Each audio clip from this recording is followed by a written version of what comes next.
আপু আমি হচ্ছে আপনার পিছনের বেনুনিটা দেখে কোনো ওই যে কাল্পনিক চরিত্র থাকে না, অনেক বড় বেনুনি থাকে, আপনি যখন র্যাম্পে হাঁটছিলেন বেনুনি দেখছিলাম, এত বড় বেনুনি নিয়ে র্যাম্পে হাঁটছে, তো এত বড় বেনুনি করার আজকে কারণটা কি? আচ্ছা, আসলে আমি এখানে কাজ করছি, পনি ডেকেছে কোরিওগ্রাফার, ও আমাকে চাচ্ছিল একটা কাজে, ওরও ইচ্ছা ছিল আমি এই ধরনের গেট আপটা আমি নিয়েছি, অ্যাকচুয়ালি ওর চিন্তা এটা।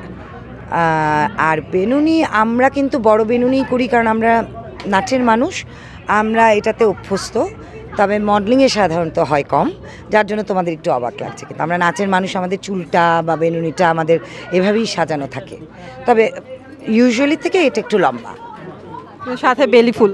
হ্যাঁ। আপনি জানেন এখানে একটা মডেল ছিল আলিশা আপু, আপনার বেনুনি থেকে একটা বেলি ফুল নিচে পড়ে গেছে, ওটা নিয়ে অনেক আমার কাছ থেকে, আমি বললাম নিয়ে গিয়ে আরও কয়েকটা ছিঁড়ে নিয়ে গেলে নিয়ে যাওয়া, অসুবিধা নাই, আমার খুব প্রিয় বেলি ফুল, আমার খুব প্রিয়।